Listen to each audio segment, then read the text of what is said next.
Hello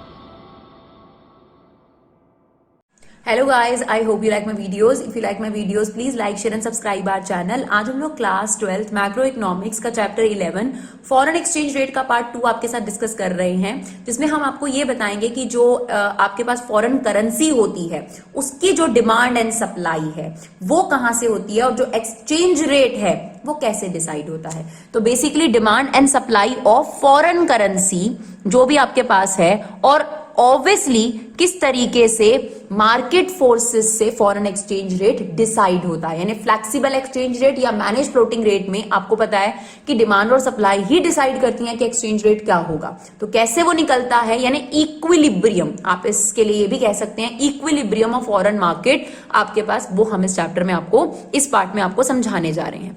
तो सबसे पहले हमें डिमांड पर्सपेक्टिव पढ़ना है कि जो फॉरेन एक्सचेंज करेंसी होती है या फॉरेन करेंसी होती है उसकी डिमांड कहां कहां से होती है।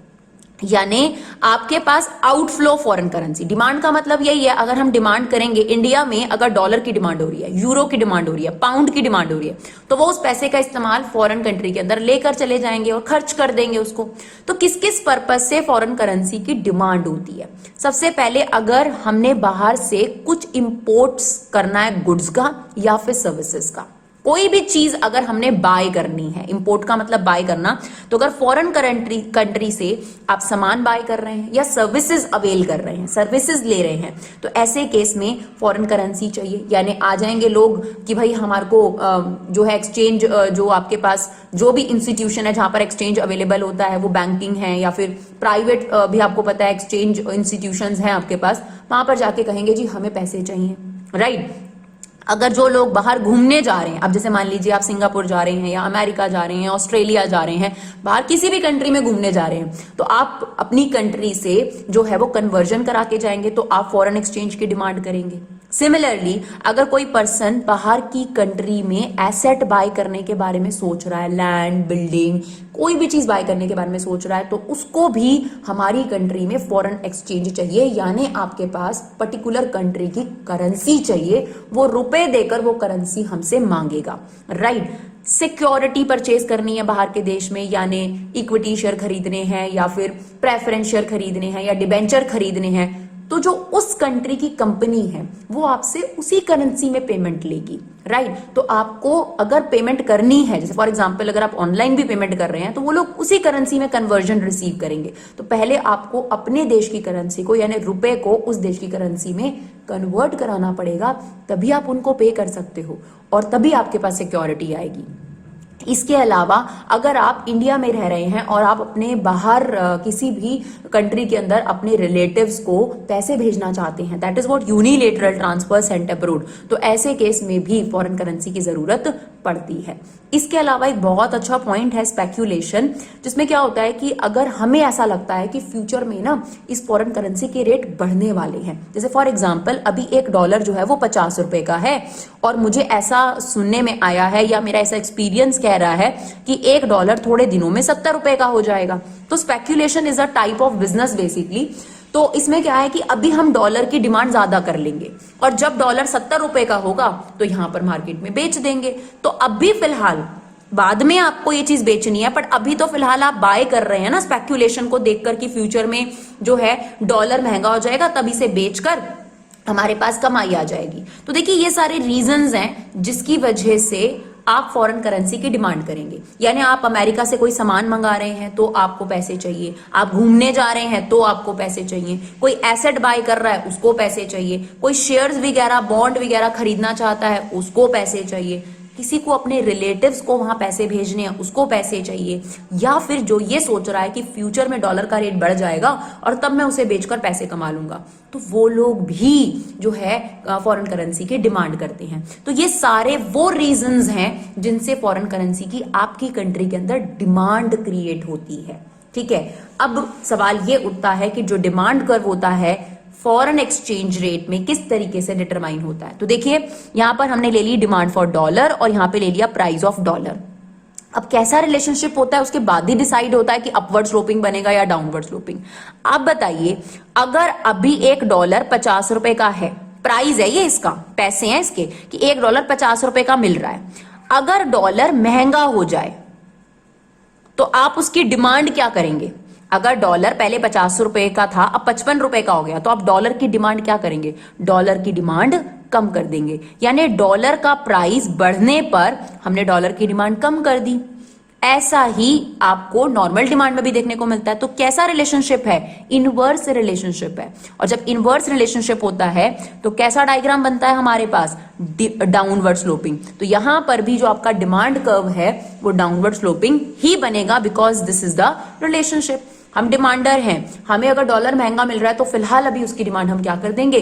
कम कर देंगे। कहीं ना कहीं तो कम होगी ना, चाहे आप इंपोर्ट कम करेंगे, चाहे आप एसेट जो सोच रहे थे वो अब बाय नहीं करेंगे। तो जो भी डिमांड करने वाले हैं ये रीजंस, उनमें कोई ना कोई तो अपनी डिमांड को भी डिले करेगा, यानी डिमांड को कम कर देगा अगर जो है डॉलर का रेट बढ़ गया। अब सप्लाई, यानी आपके पास फॉरेन करेंसी का इनफ्लो कहां कहां से होता है? बिल्कुल अपोजिट रीजन। अगर हम एक्सपोर्ट करें गुड्स या सर्विसेज का तो हमारी कंट्री के अंदर अमेरिकन करेंसी आ जाएगी, या फिर पाउंड आ जाएगा, या यूरो आ जाएगा, यानी फॉरेन करेंसी का इन हो जाएगा, इनफ्लो हो जाएगा। अगर हम एक्सपोर्ट करें, एक्सपोर्ट का मतलब क्या होता है? अपने माल को बाहर की कंट्री में सेल करना। या फिर जो फॉरेन टूरिस्ट है वो हमारी कंट्री में आए। जब फॉरेन टूरिस्ट हमारी कंट्री में आएंगे तो कई बार तो वो अपनी कंट्री से भी एक्सचेंज करा के लाते हैं, बट कई बार वो हमारी कंट्री के अंदर आकर यहां पर एक्सचेंज कराते हैं। तो हमारे पास फॉरेन एक्सचेंज जो है वो सप्लाई हो जाएगा, इंक्रीज हो जाएगा। इसी तरीके से जो बाहर के लोग हैं, अगर वो हमारी कंट्री में एसेट खरीदना चाहते हैं तो वहां से वो अपनी करेंसी को कन्वर्ट कराकर हमारे पास लेकर आएंगे, तो हमारे पास फॉरेन इन्वेस्टमेंट, इसको फॉरेन इन्वेस्टमेंट बोलते हैं। इसी तरीके से अगर वो हमारी कंट्री में सिक्योरिटीज खरीदना चाह रहे हैं, ठीक है जी, तो वो हमारी करेंसी, अपनी करेंसी में भी पे कर सकते हैं और चाहे तो हमारी करेंसी में भी पे कर सकते हैं। इसी तरीके से यूनिलेटरल ट्रांसफर फ्रॉम अब्रॉड, यानी बाहर के देश से अगर मान लीजिए कि कोई बच्चा है बाहर कमा रहा है, अमेरिका में, ऑस्ट्रेलिया में, और वहां से हमारे को पैसे भेज रहा है, हमारे इंडिया में अपने पेरेंट्स को अपने पैसे भेज रहा है, तो वो भी आपके पास फॉरेन करेंसी की सप्लाई हो गई। और यहां पर फिर जो उसके पेरेंट्स होंगे वो कन्वर्ट करा रहे हैं, तब जाके आपके पास फॉरेन करेंसी की सप्लाई बढ़ेगी डियर। अगर वो कन्वर्ट करा के रुपए में भेज रहा है तब नहीं। तो यहां पर हम सभी सिचुएशन में ये मान रहे हैं कि हमारे को फॉरेन करेंसी में पेमेंट आ रही है और हम यहां कन्वर्ट करा रहे हैं, तो फॉरेन करेंसी की सप्लाई जो है वो क्या हो रही है? बढ़ रही है।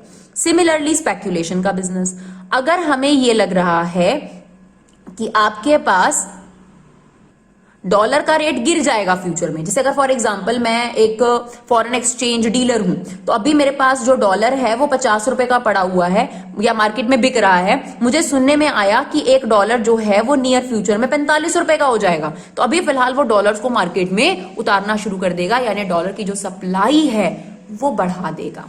तो अगर आपको डिमांड पर्सपेक्टिव क्लियर हो गया, बिल्कुल उसका रिवर्स हमने सप्लाई पर्सपेक्टिव जो है वो आपको लिखकर दिखाया है।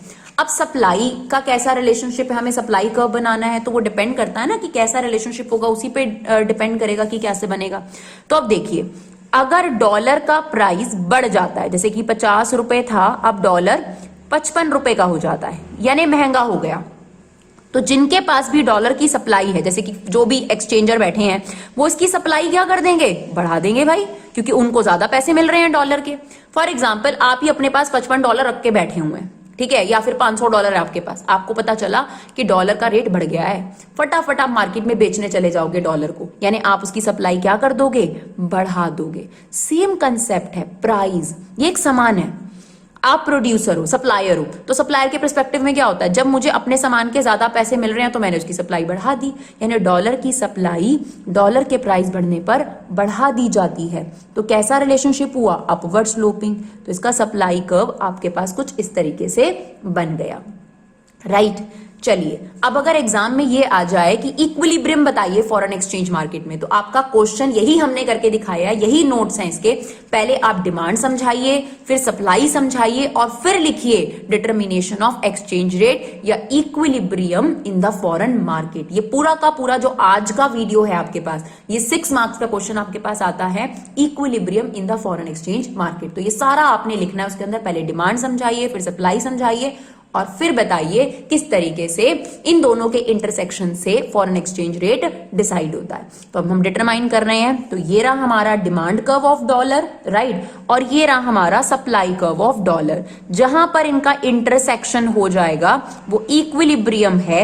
यहां पर आ जाएगी डिमांड और सप्लाई ऑफ डॉलर, यानी क्वांटिटी डिमांडेड और क्वांटिटी सप्लाई, और यहां पर आपके पास डिसाइड हो जाएगा उस डॉलर का प्राइस, लाइक $1 50 रुपए का मिल रहा है, ये डिसाइड हो गया, राइट। तो that is what the foreign exchange market. और यहां पर किस तरीके से एक्सचेंज रेट डिसाइड होती है, यानी किस तरीके से जो आप करेंसी को एक्सचेंज करते हैं वो डिसाइड होता है डिमांड और सप्लाई से, राइट। तो फ्लेक्सिबल एक्सचेंज रेट में तो ऐसे ही डिसाइड होता है, और अगर मैनेज फ्लोटिंग रेट की बात करी जाए तो उसमें ऐसे ही डिसाइड होता है।